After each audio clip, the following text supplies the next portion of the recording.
नमो भगवते वासुदेवाय। स्वागत है आप सभी का हमारे चैनल पर। आज है बृहस्पतिवार और आज के दिन बृहस्पतिवार का व्रत करने से, कथा सुनने से सभी प्रकार की मनोकामनाएं पूर्ण होती है। अगर व्रत नहीं भी रख सकते तो कथा तो अवश्य ही सुननी चाहिए, क्योंकि कथा सुनने मात्र से ही भगवान बृहस्पति देव की कृपा से धन्य धान्य सुख सौभाग्य में वृद्धि होती है। तो कथा तो अवश्य ही सुननी चाहिए। और आज के इस वीडियो में हम आपको बृहस्पतिवार व्रत की कथा सुनाएंगे। तो अगर कथा पसंद आती है तो लाइक करके शेयर करिए। साथ ही साथ इसी प्रकार की व्रत कथाएं सुनने के लिए चैनल को सब्सक्राइब भी कर लीजिए। तो आइए शुरू करते हैं बृहस्पति देव की कथा। प्राचीन समय की बात है। भारत में एक राजा राज्य करता था। वह बड़ा प्रतापी और दानी था। वह नित्य प्रति मंदिर में भगवत दर्शन करने जाता था। ब्राह्मण और गुरु की सेवा किया करता था। उसके द्वार से कोई भी याचक निराश होकर नहीं लौटता था। वह प्रत्येक गुरुवार को व्रत रखता एवं पूजन करता था। हर दिन गरीबों की सहायता करता था। परंतु यह सब बातें उसकी रानी को अच्छी नहीं लगती थी। वह ना व्रत करती और ना किसी को एक भी पैसा दान में देती थी, और राजा से भी ऐसा करने को मना किया करती थी। एक समय की बात है। राजा शिकार खेलने वन को चले गए। घर पर रानी और दासी थी। उस समय गुरु बृहस्पति साधु का रूप धारण करके राजा के दरवाजे पर भिक्षा मांगने आए। साधु ने रानी से भिक्षा मांगी तो वह कहने लगी, हे साधु महाराज, मैं इस दान पुण्य से तंग आ गई हूँ। इस कार्य के लिए तो मेरे पति देव बहुत हैं। अब आप ऐसी कृपा करें कि सारा धन नष्ट हो जाए और मैं आराम से रह सकूं। साधु रूपी बृहस्पति देव ने कहा, देवी, तुम तो बड़ी विचित्र हो। संतान और धन से कोई दुखी नहीं होता, इसको तो सभी चाहते हैं। पापी भी पुत्र और धन की इच्छा करता है। अगर तुम्हारे पास अधिक धन है तो भूखे मनुष्यों को भोजन कराओ, प्याऊ लगवाओ, ब्राह्मणों को दान दो, धर्मशालाएं बनवाओ, कुआं, तालाब, बावड़ी, बाग बगीचों आदि का निर्माण करवाओ, निर्धनों की कुंवारी कन्याओं का विवाह कराओ, साथ ही यज्ञ आदि करो। इस प्रकार के कर्मों से आपके कुल का और आपका नाम परलोक में सार्थक होगा एवं स्वर्ग की प्राप्ति होगी। परंतु रानी साधु के इन बातों से खुश नहीं हुई। उसने कहा, हे साधु महाराज, मुझे ऐसे धन की आवश्यकता नहीं जिसको मैं अन्य लोगों को दान दूं और जिसको रखने और संभालने में ही मेरा सारा समय नष्ट हो जाए। साधु ने कहा, देवी, यदि तुम्हारी ऐसी इच्छा है तो जैसा मैं तुम्हें बताता हूँ तुम वैसा ही करना। बृहस्पतिवार के दिन घर को गोबर से लीपना, अपने केसों को पीली मिट्टी से धोना, केसों को धोते समय स्नान करना, राजा से कहना वह हजामत बनवाए, भोजन में मांस मदिरा खाना, कपड़ा धोबी के यहाँ धुलने डालना। इस प्रकार 7 बृहस्पतिवार करने से तुम्हारा सारा धन नष्ट हो जाएगा। ऐसा कहकर साधु महाराज रूपी बृहस्पति देव अंतर्ध्यान हो गए। रानी ने साधु के कहने के अनुसार 7 बृहस्पतिवार वैसा ही करने का विचार किया। साधु के बताए अनुसार करते हुए केवल 3 बृहस्पतिवार ही बीते थे कि उसकी समस्त धन संपत्ति नष्ट हो गई। भोजन के लिए दोनों समय परिवार तरसने लगा। संसारिक भोगों से दुखी रहने लगा। तब राजा रानी से कहने लगे, हे रानी, तुम यहाँ पर रहो, मैं दूसरे देश में जाता हूँ, क्योंकि यहाँ पर मुझे सभी मनुष्य जानते हैं और इसलिए मैं यहाँ पर कोई ऐसा कार्य भी नहीं कर सकता। ऐसा कहकर राजा परदेश चला गया। वह जंगल से लकड़ी काट कर लाता और शहर में बेचता। इस तरह जीवन व्यतीत करने लगा। इधर राजा के बिना रानी और दासियां दुखी रहने लगी। किसी दिन भोजन मिलता और किसी दिन जल पीकर ही रह जाती। एक समय रानी और दासियों को 7 दिन बिना भोजन के व्यतीत हो गए। तो रानी ने अपनी दासी से कहा, दासी, यहाँ पास के नगर में मेरी बहन रहती है। वह बहुत धनवान है, तो उसके पास जा और वहां से 5 सेर बेझर मांग कर ले आ, जिससे कुछ समय के लिए गुजर हो जाएगी। दासी रानी की बहन के पास गई। रानी की बहन उस समय पूजा कर रही थी। बृहस्पतिवार का दिन था। दासी ने रानी की बहन से कहा, रानी जी, मुझे आपकी बहन ने भेजा है, मुझे 5 सेर बेझर दे दो। दासी ने यह बात अनेक बार कही, परंतु रानी की बहन ने कोई उत्तर नहीं दिया, क्योंकि वह उस समय बृहस्पतिवार की कथा सुन रही थी। जब दासी को रानी की बहन से कोई उत्तर नहीं मिला तो वह बहुत दुखी हुई और उसे क्रोध भी आया। वह लौटकर रानी से बोली, रानी, आपकी बहन तो बहुत ही धनी स्त्री है, छोटे लोगों से बात भी नहीं करती। मैंने उनसे कहा तो उन्होंने मुझे कोई उत्तर नहीं दिया। मैं वापस चली आई। रानी बोली, दासी, इसमें उसका कोई दोष नहीं। जब बुरे दिन आते हैं तब कोई सहारा नहीं देता। अच्छे बुरे का पता विपत्ति में ही लगता है। अब तो जो ईश्वर की इच्छा होगी वही होगा। यह सब तो हमारे भाग्य का दोष है। उधर रानी की बहन ने सोचा, मेरी बहन की दासी आई थी, परंतु मैं उससे नहीं बोली, इससे वह बहुत दुखी हुई होगी। कथा सुनकर विष्णु भगवान का पूजन समाप्त करके वह अपनी बहन के घर आई और कहने लगी, बहन, मैं बृहस्पतिवार का व्रत कर रही थी, तुम्हारी दासी गई, परंतु जब तक कथा होती है तब तक ना तो उठते हैं और ना ही बोलते हैं, इसलिए मैं नहीं बोली। कहो, दासी क्यों गई थी? तो रानी बोली, बहन, हमारे घर पर अनाज नहीं था। वैसे तुमसे कोई बात छुपी नहीं है, इस कारण मैंने दासी को तुम्हारे पास 5 सेर बेझर लेने भेजा था। रानी की बहन बोली, बहन, देखो, बृहस्पति भगवान सबकी मनोकामना पूरी करते हैं। देखो, शायद तुम्हारे घर में अनाज रखा हो। ऐसा सुनकर दासी घर के अंदर गई तो वहां पर उसे एक घड़ा बेझर का मिल गया। तो उसे बड़ी हैरानी हुई, क्योंकि उसने एक एक बर्तन देख लिया था। उसने बाहर आकर रानी को बताया। दासी अपनी रानी से कहने लगी, रानी देखो, वैसे जब हमको अन्न नहीं मिलता तो हम रोज ही व्रत करते हैं। अगर इनसे व्रत की विधि और कथा पूछ ली जाए तो हम उसे किया करेंगे। दासी के कहने पर रानी ने अपनी बहन से बृहस्पतिवार व्रत के बारे में पूछा। तो उसकी बहन ने बताया, बृहस्पतिवार के व्रत में चने की दाल और मुनक्का से विष्णु भगवान का केले की जड़ में पूजन करें और दीपक जलाएं, पीला भोजन करें तथा कथा सुने। इस प्रकार करने से गुरु भगवान प्रसन्न होते हैं, अन्य पुत्र धन देते हैं और सभी मनोकामनाएं पूर्ण करते हैं। व्रत और पूजन की विधि बताकर रानी की बहन अपने घर लौट आई। रानी और दासी दोनों ने निश्चय किया कि बृहस्पति देव भगवान का पूजन अवश्य करेंगे। 7 रोज के बाद जब बृहस्पतिवार आया तो उन्होंने व्रत रखा। घुड़साल में जाकर चना और गुड़ भी लाई तथा उसकी दाल से केले की जड़ तथा विष्णु भगवान का पूजन किया। अब पीला भोजन कहाँ से आए? दोनों बड़ी दुखी हुई, परंतु उन्होंने व्रत किया था, इस कारण बृहस्पति भगवान प्रसन्न थे। एक साधारण व्यक्ति के रूप में वे 2 थालों में सुंदर पीला भोजन लेकर आए और दासी को देकर बोले, दासी, यह भोजन तुम्हारे और रानी के लिए है, तुम दोनों भोजन करना। दासी भोजन पाकर बड़ी प्रसन्न हुई और रानी से बोली, रानी जी भोजन कर लो। रानी को भोजन के आने के बारे में कुछ पता नहीं था, इसलिए वह दासी से बोली, जा, तू ही भोजन कर ले, क्योंकि तू हमारी व्यर्थ में हंसी उड़ाती है। तो दासी बोली, एक व्यक्ति भोजन दे गया है। रानी कहने लगी, वह भोजन तेरे लिए दे गया है तो तू ही भोजन कर। दासी ने कहा, वह व्यक्ति हम दोनों के लिए 2 थालों में भोजन देकर गया है, इसलिए मैं और आप दोनों ही साथ साथ भोजन करेंगी। दोनों ने गुरु भगवान को नमस्कार करके भोजन प्रारंभ किया। उसके बाद वे प्रत्येक बृहस्पतिवार को गुरु भगवान का व्रत और पूजन करने लगी। बृहस्पति भगवान की कृपा से उनके पास धन हो गया, परंतु रानी फिर से पहले की तरह आलस करने लगी। तब दासी बोली, देखो रानी, तुम पहले भी इस प्रकार आलस करती थी, तुम्हें धन रखने में कष्ट होता था, इस कारण सभी धन नष्ट हो गया। अब गुरु भगवान की कृपा से धन मिला है तो तुम्हें फिर से आलस होता है। बड़ी मुसीबतों के बाद हमने यह धन पाया है, इसलिए हमें दान पुण्य करना चाहिए। भूखे मनुष्यों को भोजन कराओ, प्याऊ लगवाओ, ब्राह्मणों को दान दो, कुआं, तालाब, बावड़ी आदि का निर्माण करवाओ, मंदिर पाठशाला बनवाकर दान दो, कुंवारी कन्याओं का विवाह करवाओ, धन को शुभ कार्यों में खर्च करो, जिससे तुम्हारे कुल का यश बढ़े और स्वर्ग की प्राप्ति हो तथा पितृ प्रसन्न हो। दासी की बात मानकर रानी इसी प्रकार के कर्म करने प्रारंभ कर दिए। उसका काफी यश फैलने लगा। एक दिन रानी और दासी आपस में विचार करने लगी कि ना जाने राजा किस दशा में होंगे, उनकी कोई खोज खबर नहीं। गुरु भगवान से उन्होंने प्रार्थना की और भगवान ने रात्रि में राजा को सपने में कहा, हे राजा, उठ, तेरी रानी तुझको याद करती है, अब अपने देश को लौट जा। राजा प्रातः काल उठा, वह विचार करने लगा, इधर राजा के साथ क्या हुआ वह सुनो। जब राजा परदेश गया तो परदेश में बहुत दुखी रहने लगा था। प्रतिदिन जंगल से लकड़ी बीन कर लाता और उसे शहर में बेचकर अपने दुखी जीवन को बड़ी कठिनता से व्यतीत करता था।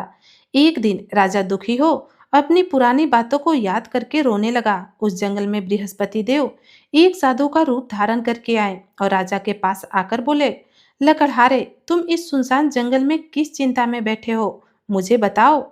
यह सुनकर राजा के नेत्रों में जल भर आया और साधु की वंदना करके बोला, प्रभु, आप सब कुछ जानने वाले हैं। इतना कहकर राजा ने साधु को अपनी संपूर्ण कहानी सुना दी। महात्मा तो दयालु होते ही हैं। वे राजा से बोले, राजा, तुम्हारी पत्नी ने बृहस्पति देव के प्रति अपराध किया था, जिसके कारण तुम्हारी यह दशा हुई। अब तुम किसी प्रकार की चिंता मत करो, भगवान तुम्हें पहले से अधिक धन देंगे। देखो, तुम्हारी पत्नी ने बृहस्पतिवार का व्रत प्रारंभ कर दिया है। अब तुम भी बृहस्पतिवार का व्रत करके चने की दाल और गुड़ जल के लोटे में डालकर केले का पूजन करो। फिर कथा कहो या सुनो, भगवान तुम्हारी सभी मनोकामनाओं को पूर्ण करेंगे। साधु को प्रसन्न देखकर राजा बोला, प्रभु, मुझे लकड़ी बेचकर इतना पैसा नहीं बचता जिससे भोजन करने के उपरांत कुछ बचा सकूं। मैंने रात्रि में अपनी रानी को व्याकुल देखा है। मेरे पास कोई साधन नहीं जिससे उसका समाचार जान सकूं। फिर मैं बृहस्पति देव की क्या कहानी कहूं, यह भी तो मुझे मालूम नहीं। तो साधु ने कहा, राजा, तुम किसी बात की चिंता मत करो। बृहस्पतिवार के दिन रोज की तरह लकड़ियां लेकर शहर में जाओ। तुम्हें रोज से दुगना धन प्राप्त होगा, जिससे तुम भली भांति भोजन कर लोगे और बृहस्पति देव की पूजा का सामान भी आ जाएगा। और बृहस्पतिवार की कहानी इस प्रकार से है, सुनो। प्राचीन काल में एक बहुत ही निर्धन ब्राह्मण था। उसकी कोई संतान नहीं थी। वह नित्य पूजा पाठ करता, परंतु उसकी स्त्री बहुत मलिनता के साथ रहती। वह ना स्नान करती, ना किसी देवता का पूजन करती। प्रातः काल उठते ही सबसे पहले भोजन करती, बाद में अन्य कोई काम करती। ब्राह्मण देवता बहुत दुखी रहते थे। पत्नी को बहुत समझाते, परंतु उसका कोई परिणाम न निकलता। भगवान की कृपा से ब्राह्मण की स्त्री की कन्या उत्पन्न हुई। वह कन्या अपने पिता के घर में बड़ी होने लगी। वह बालिका प्रातः स्नान करके भगवान विष्णु का जप करती, बृहस्पतिवार का व्रत भी करने लगी। पूजा पाठ समाप्त करके विद्यालय जाती तो अपनी मुट्ठी में जौ भर के ले जाती और पाठशाला के मार्ग में डालती जाती। वही जौ स्वर्ण के हो जाते तो लौटते समय उनको बीनकर घर ले आती। एक दिन वह बालिका सूप में उन सोने के जौ को फटक कर साफ कर रही थी। तभी उसकी माँ ने देख लिया और कहा, बेटी, सोने के जौ को फटकने के लिए सोने का सूप होना चाहिए। दूसरे दिन गुरुवार था। इस कन्या ने व्रत रखा और बृहस्पति देव से प्रार्थना करके कहा, प्रभु, यदि मैंने सच्चे मन से आपकी पूजा की हो तो मुझे सोने का सूप दे दो। बृहस्पति देव ने उसकी प्रार्थना स्वीकार कर ली। रोजाना की तरह वह कन्या जौ फैलाती हुई स्कूल चली गई। जब स्कूल से लौटकर वह जौ बिन रही थी तो बृहस्पति देव की कृपा से उसे सोने का सूप मिला। उसे वह घर ले आई और उसमें जौ साफ करने लगी, परंतु उसकी माँ का वही ढंग रहा। एक दिन की बात है, वह कन्या सोने के सूप में जौ को साफ कर रही थी। उस समय उस नगर का राजकुमार वहां से होकर निकला। इस कन्या के रूप और कार्य को देखकर उस पर मोहित हो गया और राजमहल में आकर भोजन तथा जल त्याग कर उदास होकर लेट गया। जब राजा को राजकुमार द्वारा अन्य जल त्यागने का समाचार ज्ञात हुआ तो अपने मंत्रियों के साथ अपने पुत्र के पास गए और बोले, बेटा, तुम्हें किस बात का कष्ट है? किसी ने अपमान किया है अथवा कोई और कारण है, सो मुझे बताओ। मैं वही करूंगा जिससे तुम्हें प्रसन्नता हो। तो राजकुमार ने अपने पिता की बातें सुनी। बोला, मुझे आपकी कृपा से किसी बात का दुख नहीं। किसी ने मेरा अपमान नहीं किया, परंतु मैं उस लड़की के साथ विवाह करना चाहता हूँ जो सोने के सूप में जौ साफ कर रही थी। यह सुनकर राजा आश्चर्य में पड़ गया और बोला, बेटा, इस तरह की कन्या का पता तुम ही लगाओ। मैं उसके साथ तुम्हारा विवाह अवश्य करवा दूंगा। राजकुमार ने राजा को उस लड़की के घर का पता बताया। मंत्री उस लड़की के घर गया और राजा का आदेश ब्राह्मण को सुनाया। कुछ ही दिन के बाद ब्राह्मण की कन्या का विवाह राजकुमार के साथ संपन्न हो गया। कन्या के घर से जाते ही उस ब्राह्मण देवता के घर में पहले की भांति गरीबी का निवास हो गया। अब भोजन के लिए भी अन्न बड़ी मुश्किल से मिलता था। एक दिन दुखी होकर ब्राह्मण देवता अपनी पुत्री से मिलने गए। बेटी ने पिता की दुखी अवस्था को देखा और अपनी माँ का समाचार पूछा तो ब्राह्मण ने सारा हाल कह दिया। कन्या ने बहुत सा धन देकर अपने पिता को विदा कर दिया। इस तरह ब्राह्मण का कुछ समय सुखपूर्वक व्यतीत हो गया, लेकिन कुछ दिन के बाद फिर वही हाल हो गया। ब्राह्मण फिर अपनी कन्या के यहाँ गया और सभी हाल कहा तो पुत्री बोली, पिताजी, आप माता जी को यहाँ लिवा लाओ, मैं उन्हें विधि बता दूंगी। जिससे उनकी गरीबी दूर हो जाएगी। ब्राह्मण देवता अपनी स्त्री को साथ लेकर राजमहल अपनी पुत्री के पास पहुंचे तो पुत्री अपनी माँ को समझाने लगी, माँ, तुम प्रातः काल उठकर प्रथम स्नान आदि करके विष्णु भगवान का पूजन करो तो सब दरिद्रता दूर हो जाएगी। परंतु उसकी माँ ने उसकी एक भी बात नहीं मानी। वह प्रातः काल उठकर अपनी पुत्री का बचा जूठन खा लेती है। एक दिन उसकी पुत्री को बहुत गुस्सा आया। उसने एक रात को कोठरी से सारा सामान निकाल दिया और अपनी माँ को उसमें बंद कर दिया। प्रातः काल उसमें से उसे निकाला और स्नान आदि करा के पूजा पाठ करवाया तो उसकी माँ की बुद्धि ठीक हो गई। इसके बाद वह नियम से पूजा पाठ करती और प्रत्येक बृहस्पतिवार को व्रत भी रखने लगी। इस व्रत के प्रभाव से उसकी माँ भी बहुत धनवान तथा पुत्रवती हो गई और बृहस्पति देव के प्रभाव से स्वर्ग को गई। वह ब्राह्मण भी सुखपूर्वक इस लोक का सुख भोग कर स्वर्ग को प्राप्त हुआ। इस तरह कहानी कहकर साधु देवता वहां से अंतर्ध्याय हो गए। बोलो बृहस्पति देव की जय। धीरे धीरे समय व्यतीत होने पर फिर बृहस्पतिवार का दिन आया। राजा जंगल से लकड़ी काटकर किसी शहर में बेचने गया तो उसे उस दिन और दिन से अधिक पैसा मिला। राजा ने चना गुड़ आदि लाकर बृहस्पतिवार का व्रत किया। उस दिन से उसके सभी क्लेश दूर हो गए। परंतु जब अगला गुरुवार आया तो वह बृहस्पतिवार का व्रत करना भूल गया। इस कारण बृहस्पति भगवान नाराज हो गए। उस दिन उस नगर के राजा ने विशाल यज्ञ का आयोजन किया तथा अपने समस्त राज्य में घोषणा करवा दी कि कोई भी मनुष्य अपने घर में भोजन ना बनाए, ना आग जलाए। समस्त जनता मेरे यहाँ भोजन करने आए और इस आज्ञा को जो न मानेगा उसे फांसी की सजा दी जाएगी। राजा की आज्ञा के अनुसार राज्य के सभी वासी राजा के भोज में सम्मिलित हुए, लेकिन लकड़हारा कुछ देर से पहुंचा, इसलिए राजा उसको अपने साथ महल में ले गए। जब राजा लकड़हारे को भोजन करा रहे थे तो रानी की दृष्टि उस खूंटी पर पड़ी जिस पर उसका हार लटका हुआ था।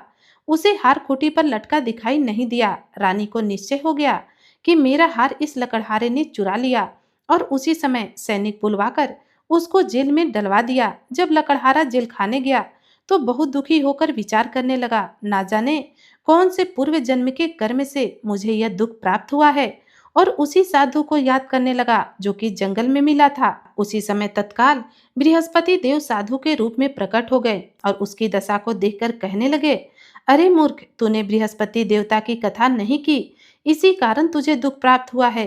अब चिंता मत कर, बृहस्पतिवार के दिन जेलखाने के दरवाजे पर 4 पैसे पड़े मिलेंगे, उनसे तू बृहस्पति देव की पूजा करना, तेरे सभी कष्ट दूर हो जाएंगे। अगले बृहस्पतिवार उसे जेल के द्वार पर 4 पैसे पड़े मिले। राजा ने पूजा का सामान मंगाकर कथा कही और प्रसाद बांटा। उसी रात्रि को बृहस्पति देव ने उस नगर के राजा को स्वप्न में कहा, राजा, तूने जिस आदमी को जेलखाने में बंद कर दिया वह निर्दोष है, वह राजा है, उसे छोड़ देना। रानी का हार उसी खूंटी पर लटका हुआ है। अगर तू ऐसा नहीं करेगा तो मैं तेरे राज्य को नष्ट कर दूंगा। राजा प्रातःकाल उठा और खूंटी पर हार देखकर लकड़हारे को बुलाकर क्षमा मांगी और राजा के योग्य सुंदर वस्त्र आभूषण देकर उसे विदा किया। गुरुदेव की आज्ञा के अनुसार राजा अपने नगर को चल दिया। राजा जब नगर के निकट पहुंचा तो उसे बड़ा आश्चर्य हुआ। नगर में पहले से अधिक बाग, तालाब, कुएं तथा बहुत सी धर्मशालाएं, मंदिर आदि बने हुए थे। राजा ने पूछा, यह किसका बाग और धर्मशाला है? तब नगर के सब लोग कहने लगे, यह सब रानी और दासी ने बनवाए हैं। तो राजा को आश्चर्य हुआ और गुस्सा भी आया। जब रानी ने यह खबर सुनी कि राजा आ रहे हैं तो उसने अपनी दासी से कहा, दासी देख, राजा हमको कितनी बुरी हालत में छोड़कर गए थे, हमारी ऐसी हालत देखकर वह लौट न जाए, इसलिए तू दरवाजे पर खड़ी हो जा। रानी की आज्ञा के अनुसार दासी दरवाजे पर खड़ी हो गई। जब राजा आए तो उन्हें अपने साथ महल में लिवा लाई। तब राजा ने क्रोध करके अपनी तलवार निकाली और पूछने लगा, बताओ यह धन तुम्हें कैसे प्राप्त हुआ? तब रानी ने बताया, हमें यह सब धन बृहस्पति देव के व्रत के प्रभाव से प्राप्त हुआ है। राजा ने निश्चय किया, 7 रोज बाद तो सभी बृहस्पति देव का पूजन करते हैं, परंतु मैं रोजाना दिन में 3 बार कथा कहा करूंगा और रोज व्रत किया करूंगा। अब हर समय राजा के दुपट्टे में चने की दाल बंधी रहती और दिन में 3 बार कथा कहता।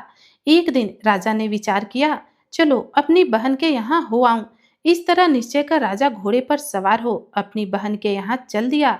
मार्ग में उसने देखा कि कुछ आदमी एक मुर्दे को लिए जा रहे हैं।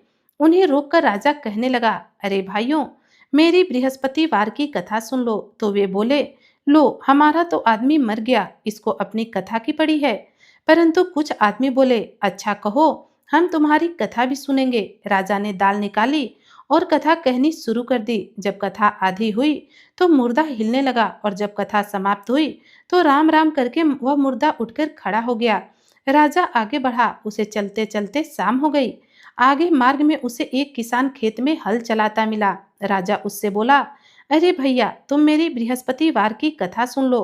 तो किसान बोला, जब तक मैं तेरी कथा सुनूंगा तब तक 4 हरैया जोत लूंगा। जा अपनी कथा किसी और को सुनाना। राजा आगे चलने लगा। राजा के हटते ही बैल पछाड़ खाकर गिर गए और किसान के पेट में बहुत जोर का दर्द होने लगा। उसी समय किसान की माँ रोटी लेकर आई। उसने जब यह देखा तो अपने पुत्र से सब हाल पूछा। बेटे ने सभी हाल बता दिया तो बुढ़िया दौड़ी दौड़ी उस घुड़सवार के पास गई और उससे बोली, मैं तेरी कथा सुनूंगी, तू अपनी कथा मेरे खेत पर चलकर ही कहना। राजा ने लौटकर बुढ़िया के खेत पर जाकर कथा कही, जिसके सुनते ही बैल उठकर खड़े हो गए तथा किसान के पेट का दर्द भी बंद हो गया। राजा अपनी बहन के घर पहुंच गया। बहन ने भाई की खूब मेहमानी की। दूसरे रोज प्रातःकाल राजा जगा तो देखने लगा सब लोग भोजन कर रहे हैं। राजा ने अपनी बहन से पूछा, कोई ऐसा मनुष्य है जिसने भोजन न किया हो, जो मेरी बृहस्पतिवार की कथा सुन ले? तो बहन बोली, भैया, यह देश ऐसा ही है। पहले यहाँ लोग भोजन करते हैं, बाद में अन्य काम करते हैं। अगर पड़ोस में कोई हो तो मैं देख कर आती हूँ। ऐसा कहकर बहन देखने चली गई, परंतु उसे कोई ऐसा व्यक्ति नहीं मिला जिसने भोजन न किया हो। अतः वह कुम्हार के घर गई जिसका लड़का बीमार था। उसे मालूम हुआ कि उसके यहाँ 3 दिन से किसी ने भोजन नहीं किया। तो रानी ने अपने भाई की कथा सुनने के लिए कुम्हार से कहा। वह कुम्हार तैयार हो गया। राजा ने जाकर बृहस्पतिवार की कथा कही, जिसको सुनकर उसका लड़का ठीक हो गया। अब तो राजा की प्रशंसा होने लगी। एक दिन राजा ने अपनी बहन से कहा, बहन, हम अपने घर को जाएंगे, तुम भी तैयार हो जाओ। तो राजा की बहन ने अपनी सास से अपने भाई के साथ जाने की आज्ञा मांगी। तो सास बोली, चली जा, परंतु अपने लड़कों को मत ले जाना, क्योंकि तेरे भाई की तो कोई संतान नहीं है। बहन ने अपने भाई से कहा, भैया, मैं तो चलूंगी पर कोई बालक नहीं जाएगा। राजा ने कहा, जब कोई बालक नहीं चलेगा तो तुम क्या करोगी? बड़े दुखी मन से राजा अपने नगर को लौट आया। राजा ने अपनी रानी से कहा, हम निर्वंशी राजा हैं, हमारा मुंह देखने का भी धर्म नहीं, और बिना भोजन आदि किए सैया पर लेट गया। रानी बोली, हे प्रभु, बृहस्पति देव ने हमें सब कुछ दिया है, वे हमें संतान भी अवश्य देंगे। उसी रात को बृहस्पति देव ने राजा को स्वप्न में कहा, राजा उठ, सभी सोच त्याग दे, तेरी रानी गर्भवती है। राजा को यह जानकर बड़ी खुशी हुई और 9वें महीने रानी के गर्भ से एक सुंदर पुत्र पैदा हुआ। तब राजा बोला, हे रानी, स्त्री बिना भोजन के रह सकती है, परंतु बिना कहे नहीं रह सकती। जब मेरी बहन आएगी तुम उससे कुछ मत कहना। तो रानी ने सुनकर हाँ कर दी। जब राजा की बहन ने यह शुभ समाचार सुना तो बहुत खुश हुई और बधाई लेकर अपने भाई के यहाँ आई। तभी रानी ने कहा, घोड़ा चढ़कर तो नहीं आई, गधा चढ़कर आई है। तो राजा की बहन बोली, भाभी, मैं इस प्रकार ना कहती तो तुम्हें औलाद कैसे मिलती? बृहस्पति देव ऐसे ही हैं, जैसे जिसके मन में कामना है सभी को पूर्ण करते हैं। जो सद्भावना पूर्वक बृहस्पतिवार का व्रत करता है, कथा पढ़ता है अथवा सुनता है और दूसरों को सुनाता है, बृहस्पति देव उसकी सभी मनोकामनाएं पूर्ण करते हैं। बृहस्पति देव उनकी सदैव रक्षा करते हैं। जो संसार में सद्भावना से गुरुदेव का पूजन एवं व्रत सच्चे हृदय से करते हैं, उनकी सभी मनोकामनाएं पूरी होती है। जैसी सच्ची भावना से रानी और राजा ने बृहस्पति देव की कथा का गुणगान किया तो उनकी सभी इच्छाएं बृहस्पति देव ने पूर्ण की थी। इसलिए सबको कथा सुनने के बाद प्रसाद लेकर जाना चाहिए और हृदय से उनका मनन करते हुए जयकारा बोलना चाहिए। बोलिए बृहस्पति भगवान की जय। आइए अब करें बृहस्पति देव की आरती। ओम जय बृहस्पति देवा, स्वामी जय बृहस्पति देवा। छिने छिने भोग लगाऊं, छिने छिने भोग लगाऊं, कदली फल मेवा। ओम जय बृहस्पति देवा, तुम पूर्ण परमात्मा, तुम अंतर्यामी, जगत पिता जगदीश्वर, तुम सबके स्वामी। ओम जय बृहस्पति देवा, चरण चनामृत निज निर्मल, सब पातक हरता, सकल मनोरथ दायक कृपा करो भरता। ओम जय बृहस्पति देवा, तन मन धन अर्पण कर जो जन शरण पड़े। प्रभु प्रकट होकर आकर द्वार खड़े। ओम जय बृहस्पति देवा, दीन दयाल दयानिधि भक्तन हितकारी। पाप दोष सब हरता भव बंधन हारी। ओम जय बृहस्पति देवा, सकल मनोरथ दायक सब संशय हारो। विषय विकार मिटाओ संतन सुखकारी। ओम जय बृहस्पति देवा, जो कोई आरती प्रभु की प्रेम सहित गावे। जेठानंद आनंद कर सो निश्चय पावे। ओम जय बृहस्पति देवा, बोलिए विष्णु भगवान की जय, बृहस्पति देव भगवान की जय।